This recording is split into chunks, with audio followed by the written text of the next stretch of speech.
দলের প্রথম কর্মসূচি হিসেবে সাভারের জাতীয় স্মৃতিসৌধে শ্রদ্ধা নিবেদন করল ছাত্রদের নতুন সংগঠন, রাজনৈতিক সংগঠন জাতীয় নাগরিক পার্টি। দলটির আহ্বায়ক নাহিদ ইসলাম এবং সদস্য সচিব আক্তার হোসেনের নেতৃত্বে কেন্দ্রীয় নেতারা শ্রদ্ধা নিবেদন করে জাতীয় স্মৃতিসৌধে। পরে সাংবাদিকদের বিভিন্ন প্রশ্নের জবাব দেন তারা। এ সময় কেন্দ্রীয় নেতারা বলেন যে দেশের পুরনো সাংগঠনিক ব্যবস্থা এবং পুরনো সংবিধান রেখে কখনোই নতুন দেশ গঠন করা সম্ভব নয়, বা একটি সরকারকে সরিয়ে নতুন সরকার এনেই কিন্তু দেশ পরিবর্তন সম্ভব নয়। আমার কিন্তু একখান প্রশ্ন আছে। তোমার আবার কি প্রশ্ন? আমার প্রশ্ন হইল, এই যে জাতীয় নাগরিক পার্টি নামে নতুন দল হইল, এর আগেও নাগরিক শক্তি নামে একটা দল হবার কথা শুনছিলাম, এইটা কি এইটাই? আরে তোমার যে এত সব বোকার মতো প্রশ্ন, এটি তো আসলে ছাত্রদের একটি নতুন রাজনৈতিক দল। আর তুমি যেটি বলছো এটি আসলে আমাদের যে বর্তমান প্রধান উপদেষ্টা ডক্টর মোহাম্মদ ইউনূস একটা সময়ে তিনি একটি রাজনৈতিক দল গঠন করতে চেয়েছিলেন নাগরিক শক্তি নামে, সেটি কিন্তু পরবর্তীতে আর হয়নি বা তিনি গঠন করেননি।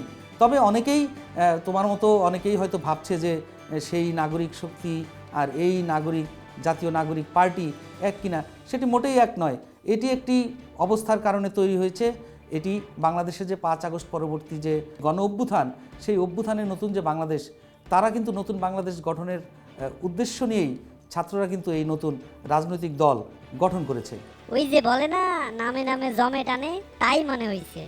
আবার নাগরিক নাম থাকাতে ছাত্ররা কি ইউনূস সরকার থেকে বেশি সুবিধা পায় কিনা, এটাও কিন্তু চিন্তার বিষয়। আরে তোমার এসব ভাববার দরকার নেই, কি সুবিধা পাবে।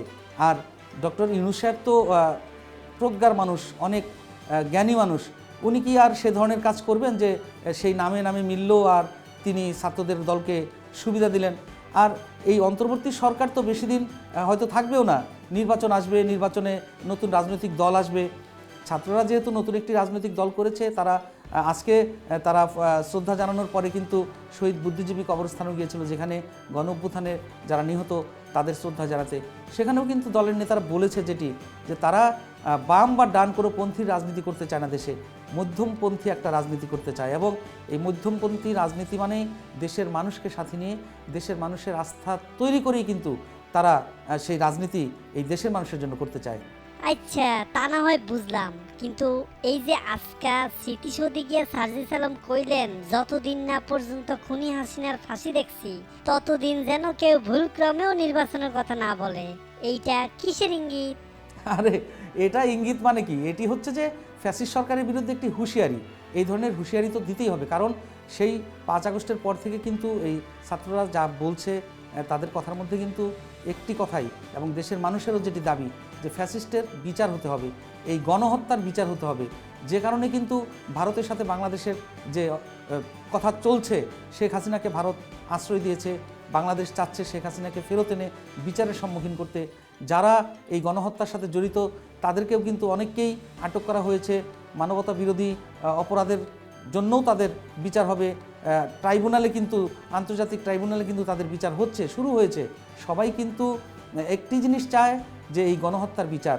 এই যে কারণেই কিন্তু এই নেতারা আজকে সার্জিস যে কথা বলেছে যে শেখ হাসিনার ফাঁসি হতে হবে, তার আগে নির্বাচনের কথা বলা যাবে না, এটি আসলে মূলত নির্বাচন নয়। মূল কথা হচ্ছে যে বিচারটা সংগঠিত হওয়ার প্রতি তাদের যে আকাঙ্ক্ষা, এত শক্তিশালীভাবে সেই কথাটা বলা, সেটি আমার মনে হয় যে সেটি তিনি বলতে চেয়েছেন।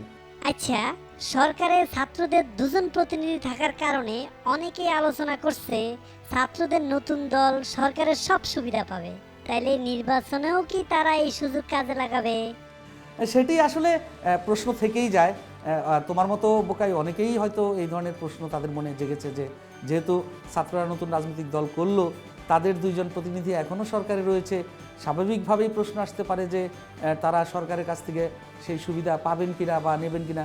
ইতিমধ্যে কিন্তু তারা যেদিন দল আত্মপ্রকাশ করে, সেদিন কিন্তু একটি বিষয় নিয়ে বেশ আলোচনা হয়েছে, যে তারা দেশের কোনো একটি জেলা থেকে ঢাকায় আসার জন্য যে বাস চেয়েছিলেন জেলা প্রশাসকের কাছে, সেই সুবিধা তারা নিয়েছেন, এরকম সেটির ব্যাখ্যাও ছাত্রনেতারা দিয়েছেন। কিন্তু তবে আমরা যেটি মনে করি যে ছাত্ররা আসলেই প্রজ্ঞা দিয়ে, তাদের জ্ঞান দিয়ে, তাদের বুদ্ধি দিয়ে তারা যেভাবে এই আন্দোলনকে সফল করেছে সেভাবে তাদের রাজনৈতিক দলকে এগিয়ে নিয়ে যাবে।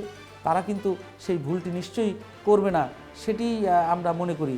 এবং তারা আরও সামনের দিকে এগিয়ে যাওয়ার জন্য দেশের মানুষের সহযোগিতাও কিন্তু চেয়েছেন।